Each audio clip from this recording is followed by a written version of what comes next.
오늘 함께 나눌 말씀은 빌레몬서 말씀입니다. 빌레몬서 1장 8절부터 21절까지 말씀을 나누고요. 제목은 신분의 변화입니다. 지금 3주째 바울의 옥중서신을 함께 나누거든요. 옥중서신은 에베소서, 빌립보서, 골로새서, 빌레몬서입니다. 바울이 1차, 2차, 3차 전도를 마치고 예루살렘에 왔을 때 유대인들에게 붙잡혀 가이사랴 감옥에서 2년 갇히고 또 바울의 항소를 로마 황제에게 하게 되면서 로마로 후송되어 로마에서 가택연금 상태에서 기록된 옥중서신입니다. 오늘 그 마지막 시간으로 빌레몬서를 함께 나누겠습니다. 에베소서에서는 교회란 무엇인가에 대해 말씀하셨고 그 교회를 기반으로 해서 기쁨의 실천을 보여준 이야기가 빌립보서입니다. 또 골로새서에서는 예수님은 누구신가에 대한 내용이었고 또 그 실천적 이야기가 빌레몬서입니다. 빌레몬서의 저자는 미리 말씀드린 것과 같이 사도 바울입니다.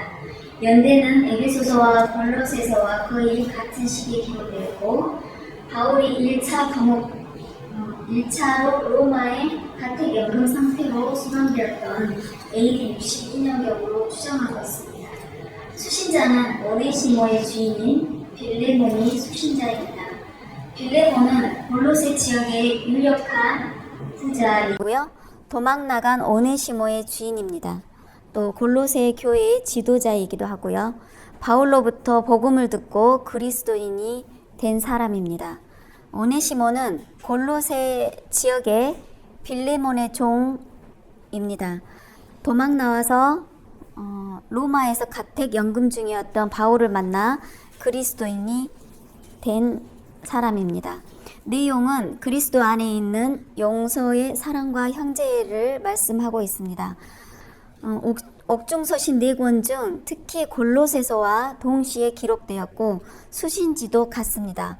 골로새서가 골로새 교회 공동체 앞으로 보낸 공적 서신이라면 빌레몬서는 골로새 교회의 지도적 인물인 빌레몬 개인에게 보내진 사적 서신입니다. 바울이 골로새 교회의 빌레몬에게 서신을 보낸 목적은 어떤 이유로 도망나간 오네시모가 용서받을 수 있도록 중재하기 위함입니다. 로마법에 따르면 주인에게서 도망친 노예는 사형에 처해질 수 있습니다. 빌레몬서의 배경이 되는 로마 제국의 노예 관련 사건 중 2가지를 보면 먼저 스파르타쿠스의 난입니다. 로마 제국에서 일어난 노예 반란으로 주도자 스파르타쿠스의 이름을 따서 지칭했습니다. BC 73년 검투사 스파르타쿠스가 74명의 검투사를 이끌고 도망하게 됩니다. 로마는 3,000명의 토벌대를 투입하여서 검투사들과 인근 검투사들을 잡아들이고자 하지만 인근 농장 노예들의 합세로 반란군의 규모가 10만 명까지 커지게 됩니다. 3년여간의 전투 끝에 크라수스가 이끈 8개 군단이 반란군을 무자비하고 잔인하게 진압하여서 모두 잡히게 되고 또 그때 죽은 사람들을 제외한 살아남은 노예군이 6,000명을 그들을 이끌고 아피아가도 양쪽에 3,000명씩 십자가형에 달아 처형했다고 합니다. 2번째로는 세쿤투스의 노예입니다. AD 61년경에 네로 황제 때 로마의 행정장관 루키우스 페다니우스 세쿤투스가 원한을 품은 한 노예를 살해하게 됩니다. 한 노예에게 살해를 당하게 됩니다. 당시 로마 간수법에 따라 세쿤투스의 모든 노예로 포함되어 있는 부녀자, 어린아이를 포함해서 400여 명이 처형 위기에 처해 있었습니다. 살해와 관계없는 400여 명의 노예 처형으로 로마 사회에 반대 여론이 형성되고 반대 시위까지 벌어지게 됩니다. 네로 황제 주도의 원로원 회의에서 결과적으로 처형이 결정되면서 결국 400여 명의 노예가 처형되게 됩니다. 이때 로마 시민권자인 바울이 스파르타쿠스의 난과 세콘투스의 노예 사건을 통해 로마 제국의 노예 제도에 대해 잘 알고 있었습니다. 그런데도 바울은 빌레몬에게 도망친 노예 오네시모를 용서할 뿐 아니라 하나님 나라 안에서 한 형제로 받으라고 말씀하고 있습니다. 오네시모는 어떤 연유로 빌레몬에게서 도망쳐 로마에까지 오게 되었고, 거기서 바울이 전한 복음을 통해 회심하고 그리스도인이 되었습니다. 바울 곁에서 수종드는 자가 되었습니다. 바울이 오네시모를 신복이라 하고, 골로새서에서는 신실하고 사랑받는 현재라는 표현으로 볼 때 오네시모는 그리스도인으로 변화된 것을 엿볼 수 있습니다. 이런 오네시모를 용서하고 그리스도 안에서 형제로 받아줄 것을 호소하고 있습니다. 빌레몬서는 한 장으로만 되어 있는 짧은 서신이지만 그리스도 안에서 이루어지는 용서의 사랑과 계층을 뛰어넘는 형제가 묘사되어 있습니다. 이렇듯 그리스도 안에서 한 가족이 되고 한 형제가 되고 한 공동체가 되면 계급과 신분을 뛰어넘어 모두가 동등한 위치가 되는 신분의 변화가 일어나는 것을 볼 수 있습니다. 빌레몬서를 통해 예수 그리스도께서 우리를 위해 십자가에서 죽으셨고 우리를 위해 하나님께 탄원하시는 중보자의 모습과 또 예수 그리스도에 의해 변호받는 우리들의 모습을 볼 수 있습니다. 또한 빌레몬, 바울, 오네시모 모두는 그리스도 안에서 하나님의 용서의 사랑을 체험하고 맛본 자들이 어떻게 실제의 삶을 살아가야 하며 그 속에서의 관계를 통해 그런 용서의 사랑을 반사시키고 있는지를 보여주고 있습니다. 빌레몬서 내용의 구조를 보면 1장 1절부터 7절까지는 도입부로 서신의 머릿말과 또 수신자 빌레몬의 믿음과 사랑에 대한 감사와 칭찬의 내용입니다. 1장 8절부터 21절까지는 빌레몬에게서 도망친 오네시모를 중재하는 바울의 호소가 기록되어 있습니다. 바울은 나이 들어 옥중에 있는 자신의 형편을 알리고 또 빌레몬에게서 도망친 노예 오네시모가 회심하여 그리스도 안에서 한 형제가 되었음을 직접 적극적으로 변호하고 있습니다. 또 오네시모가 입힌 피해나 손해가 있다면 바울이 오네시모를 대신하여 배상하겠다고도 말하고 있습니다. 빌레몬이 바울에게 기쁨과 그리스도 안에서 평안을 주기를 원한다는 소망과 또 빌레몬의 순종에 대한 신뢰를 표현하고 오네시모의 용서를 위해 호소하고 있습니다. 1장 22절, 25절까지는 빌레몬을 향한 바울의 개인적인 부탁과 끝맺는 인사와 축도로 기록되어 있습니다. 우리 함께 빌레몬서 1장 8절부터 21절까지 합독해 보도록 하겠습니다. 1장 8절부터 21절까지입니다. 이러므로 내가 그리스도 안에서 아주 담대하게 내게 마땅한 일로 명할 수도 있으나 도리어 사랑으로서 간구하노라. 나이가 많은 나 바울은 지금 또 예수 그리스도를 위하여 갇힌 자 되어 갇힌 중에서 낳은 아들 오네시모를 위하여 내게 간구하노라. 그가 내게 무익하였으나 이제는 나와 내게 유익함으로 내게 그를 돌려보내노니 그는 내 신복이라. 그를 내게 머물러 있게 하여 내 복음을 위하여 갇힌 중에서 내 대신 나를 섬기게 하고자 하나 다만 내 승낙 없이는 내가 아무것도 원하지 아니하노니 이는 너의 선한 일이 억지같이 되지 아니하고 자의로 되게 하려 함이라. 아마 그가 잠시 떠나게 된 것은 너로 하여금 그를 영원히 두게 함이리니 이후로는 종과 같이 대하지 아니하고 종 이상으로 곧 사랑받는 형제로 둘 자라. 내게 특별히 그러하거든 하물며 육신과 주 안에서 상관된 내게랴. 그러므로 내가 나를 동역자로 알진대 그를 영접하기를 내게 하듯 하고 그가 만일 내게 불의를 행하였거나 내게 빚진 것이 있으면 그것을 내 앞으로 계산하라. 나 바울이 친필로 쓰노니 내가 이외에 네 자신이 내게 빚진 것은 내가 말하지 아니하노라. 오 형제여, 나로 주 안에서 너로 말미암아 기쁨을 얻게 하고 너의 마음이 그리스도 안에서 평안하게 하라. 나는 내가 순종할 것을 확신함으로 내게 썼노니 네가 말한 것보다 더 행할 줄을 아노라. 아멘. 여기에서 말씀하셨듯이 1장 1절부터 3절까지 내용을 잠깐 살펴보면 그리스도 예수를 위하여 갇힌 자 된 바울과 및 형제 디모데는 우리의 사랑을 받는 자여 동역자인 빌레몬과 자매 아비아와 우리와 함께 병사된 아키포와 내 집에 있는 교회에 편지하노니 하나님 우리 아버지와 주 예수 그리스도로부터 은혜와 평강이 너희에게 있을지어다 라고 말씀하신 부분에서 1장 1절에 그리스도 예수를 위하여 갇힌 자 된 바울과에서 바울로스 데미오스라고 해서 갇힌 자 된 바울이라는 말입니다. 여기에서 갇힌 자로 번역된 데스미오스는 쇠사슬의 메인 자, 묶인 자, 죄수라는 뜻입니다. 바울은 자기를 소개할 때 수신자 및 수신교회의 상황을 염두에 두고 자신에 대한 수식어를 다르게 표현했습니다. 고린도후서 1장 1절이나 갈라디아서 1장 1절에서는 바울의 사도직에 강조가 필요할 때는 그리스도 예수의 사도로 소개하였습니다.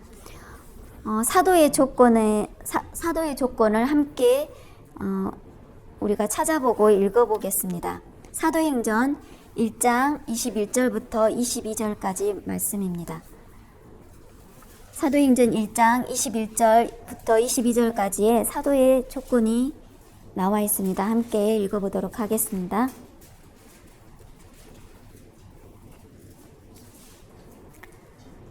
사도행전 1장 21절부터 22절. 요한의 세례로부터 우리 가운데서 올려져 가신 날까지 주 예수께서 우리 가운데 출입하실 때에 항상 우리와 함께 다니던 사람 중에 하나를 세워 우리와 더불어 예수께서 부활하심을 증언할 사람이 되게 하여야 하리라. 이렇게 말씀하고 있습니다. 이것이 사도의 조건인데 바울의 사도권은 이 12제자하고 좀 다릅니다. 바울의 사도권을 또 그래서 문제 삼는 이유가 있는데요. 회심 전 바울은 그리스도인들을 핍박하는 사람이었기 때문에 항상 문제가 되었었습니다.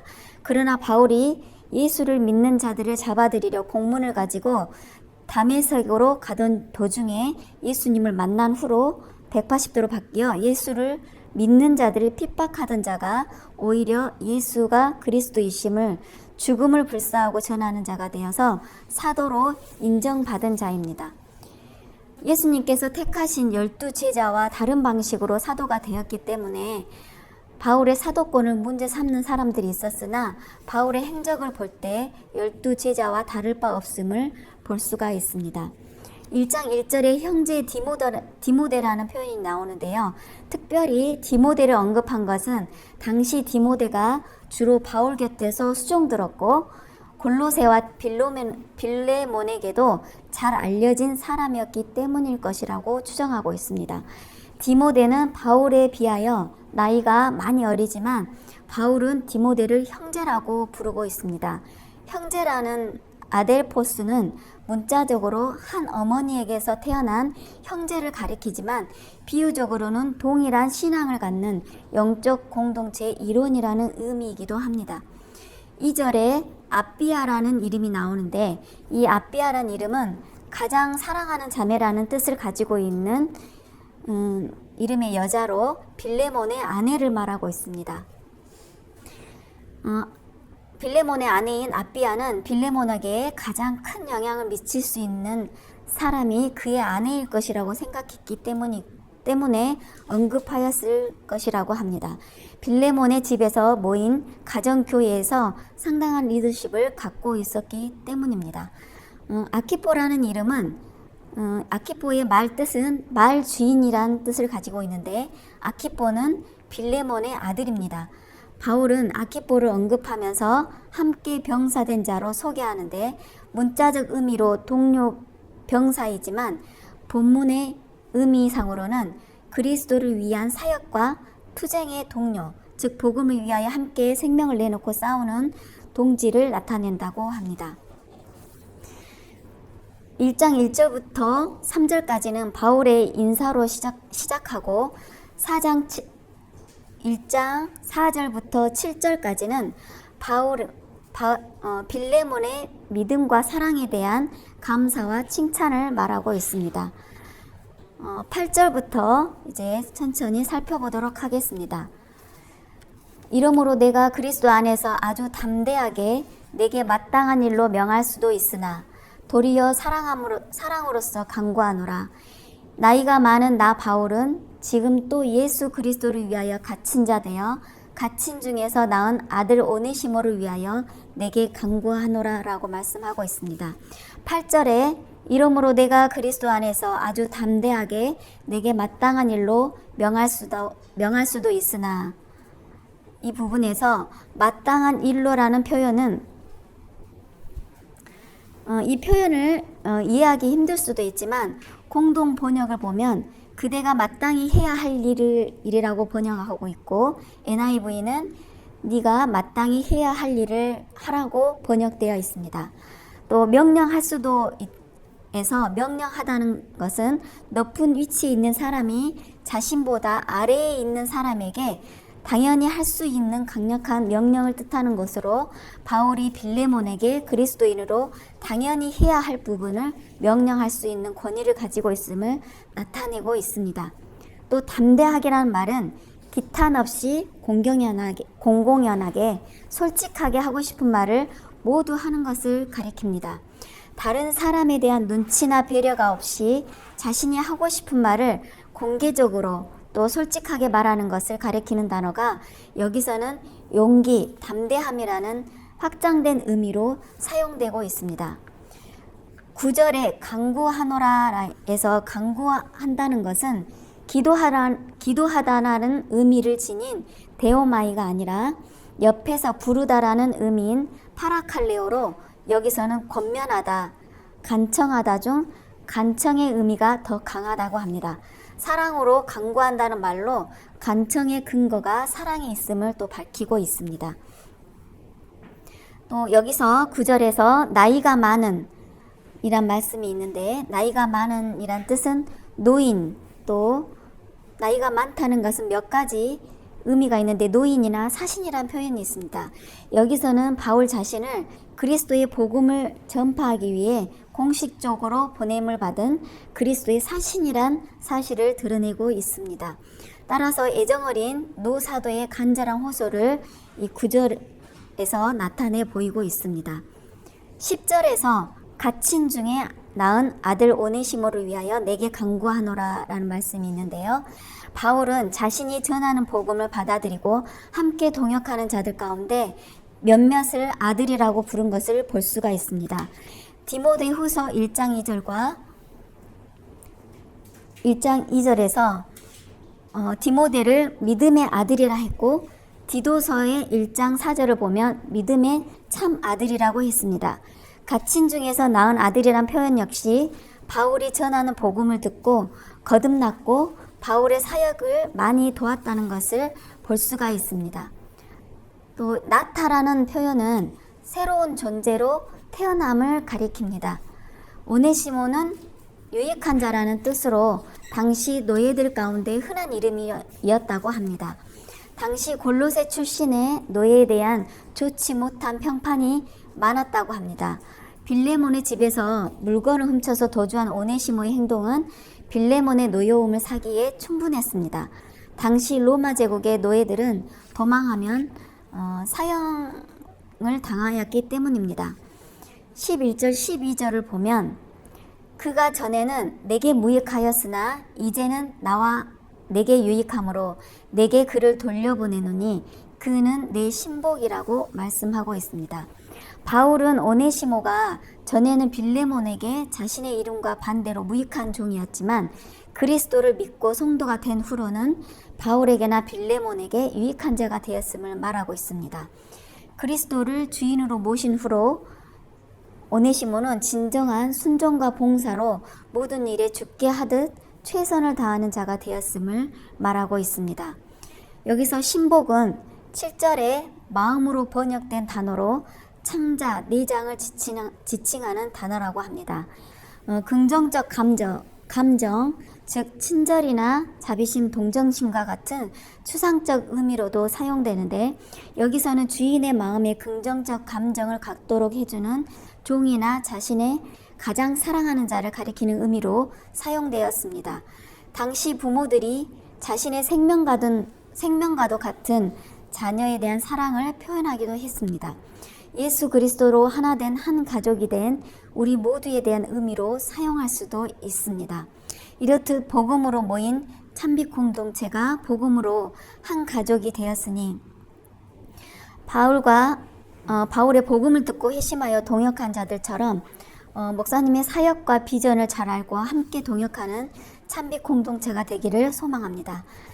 또 13절, 14절을 보면 그를 내게 머물러 있게 하여 내 복음을 위하여 갇힌 중에서 네 대신 나를 섬기게 하고자 하나 다만 네 승낙이 없이는 내가 아무것도 하기를 원하지 아니하노니 이는 너의 선한 일이 억지같이 되지 아니하고 자의로 되게 하려 함이라 라고 말씀하고 있습니다. 바울은 자기 권위를 내세우지 않고 상대방의 권리, 입장을 최우선적으로 생각하는 성숙된 신앙의 인격을 보여주고 있습니다. 바울은 사도의 권위로 명령할 수 있지만 오네시모의 주인인 빌레몬의 허락을 정중하게 요청하고 빌레몬으로 하여금 자발적으로 봉사에 참여하게 하고 있습니다. 또 15절, 16절은 아마 그가 잠시 떠나게 된 것은 너로 하여금 그를 영원히 두게 함이리니 이후로는 종과 같이 대하지 아니하고 종 이상으로 곧 사랑받는 형제로 둘 자라. 내게 특별히 그러하거든 하물며 육신과 주 안에서 상관된 내게랴 라고 말씀하고 있습니다. 여기서 15절을 공동 번역으로 보면 그가 잠시 동안 그대에게서 떨어져 있었던 것은 아마 그를 영원히 그대의 사랑으로 만드시려는 하나님의 섭리인지도 모릅니다 라고 번역했습니다. 오네시모의 도주가 하나님의 섭리였음을 바울은 말하고 있습니다. 또 여기서 잠시와 영원이라는 두 표현에서 볼 수 있듯이 잠시는 오네시모가 빌레몬을 떠나 있었던 기간을 가리키고 영원히는 빌레몬과 다시 맺게 될 새로운 관계의 기간을 뜻합니다. 여기서 오네시모의 도주는 개인적인 사건이지만 그 안에 하나님의 놀라우신 섭리가 숨겨져 있음을 암시하고 있습니다. 또 16절에서는 오네시모를 단지 한 노예로서가 아니라 주 안에서 사랑받는 형제로서 받아들여 주기를 간청하고 있습니다. 17절부터 19절 말씀 그러므로 네가 나를 동역자로 알진대 그를 영접하기를 내게 하듯하고 그가 만일 내게 불의를 하였거나 내게 빚진 것이 있으면 그것을 내 앞으로 계산하라.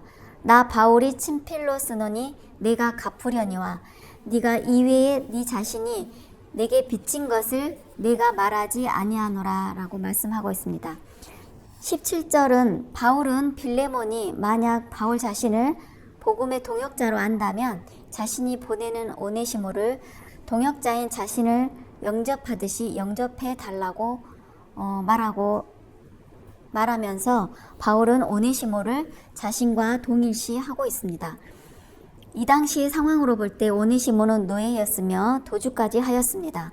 바울은 신분이나 계급의 차별을 뛰어넘어 복음으로 동역자로 여기면서 자신과 동급으로 여겼다는 것은 시대 상황으로 볼 때 놀라운 일이 아닐 수 없습니다.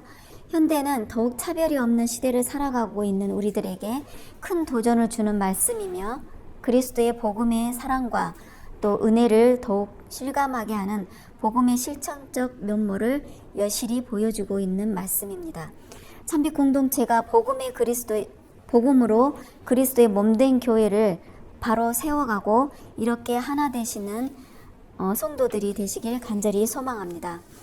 또 18절을 보면 불의를 행하다라는 뜻이 있습니다. 이 불의를 행하다는 뜻은 악하게 행동하다, 범죄자가 되다, 또 어떤 잘못을 행하다라는 뜻이며, 빚지다라는 것은 돈을 빚지고 있다, 부채가 있다라는 뜻으로 봤을 때 오네시모가 도주할 때 주인의 돈을 훔쳐 도주했음을 짐작할 수 있습니다. 바울은 오네시모가 빚진 돈을 자신이 갚겠다고 말하고 있습니다. 바울이 감옥에 있었고 또 경제적으로도 여유가 없었을 텐데도 자신이 책임지겠다는 것은 오네시모에 대한 바울의 사랑이 얼마나 컸는지를 알 수 있습니다. 19절에 내 자신이 내게 빚진 것은 바울이 여기서 내 자신이 내게 빚진 것이란 말씀을 볼 때 빌레몬이 어떤 경로로 복음을 들었는지 모르겠지만 바울이 전한 복음을 통해 빌레몬도 그리스도의 복음을 접하고 또 하나님의 구원을 얻게 되었다는 것을 볼 수 있습니다. 구원의 빚은 돈으로 환산할 수 없는 크나큰 사랑의 빚입니다. 이 세상 무엇과도 바꿀 수 없는 또 보답할 수 없는 빚인 것입니다. 또 20절, 21절 말씀을 보면 오 형제여 나로 주 안에서 너로 말미암아 기쁨을 얻게 하고 내 마음이 그리스도 안에서 평안하게 하라. 나는 네가 순종할 것을 확신함으로 내게 썼노니 네가 말한 것보다 더 행할 줄을 아노라 라고 말씀하고 있습니다. 바울은 친근한 표현과 간절한 호소로 부탁하고 있습니다. 또 기쁨을 얻게 하고라는 뜻은 어린아이가 부모 앞에서 재롱을 부림으로써 부모를 기쁘게 하는 일을 가리키는 단어입니다. 여기서는 바울이 오네시모를 빌레몬에게 돌려보내므로 그에게 유익을 얻게 하듯이 빌레몬 또한 오네시모를 영접하고 용서함으로써 바울이 기쁨을 얻게 하라는 의미입니다. 또 21절은 바울은 빌레몬이 자신의 부탁을 흔쾌히 들어줄 것을 확신하고 있고 또 빌레몬이 하나님의 뜻을 알고 순종하는 사람이므로 바울이 말한 것보다 더 많은 선을 행할 수도 있다고 말하고 있습니다. 초대교회사 시대의 안디옥의 교부 이그나티우스의 서신을 보면 오네시모가 에베소 교회의 감독이 된 사실을 기록하고 있습니다. 이 두 인물이 같은 인물이라면 바울의 간청 어린 서신과 빌레몬의 사랑의 용서가 사형에 처해질 노예를 훗날 에베소 교회의 감독으로 만드는 결과를 낳은 것일 것입니다. 이렇듯 우리 예수 그리스도의 복음은 신분과 계급과 차별을 없애고 모두가 동등한 위치에서 서로 화목하게 하시고 또 사랑하게 하시고 성령으로 하나 되게 하시고 사람을 살리는 복음입니다. 또 예수님의 십자가의 죽음으로 단절됐던 하나님과 연결되게 하고 화목하게 하고 소통하게 하고 그러므로 하나님을 분별하고 바르게 하라. 하나님의 자녀로 합당한 생활을 하게 하시는 살아 숨쉬는 복음이며 실천하게 하는 복음입니다. 말로만 하는 복음은 이단과 다를 바 없습니다. 이단들이 말만 거창하고 번지르르 하지 않습니까? 참된 복음을 아는 그리스도인들은 복음으로 자신을 늘 점검하고 정결하게 하고 실천함으로 점진적으로 성화되어져 가는 신앙인이 되는 것이 참된 신앙인 것입니다. 우리 참빛 공동체 모두가 한 하나님을 믿고 섬기는 교회로서 말씀으로 하나 되게 하시고 기도로 더욱 성숙되어져 가는 성도들이 되시기를 소망합니다.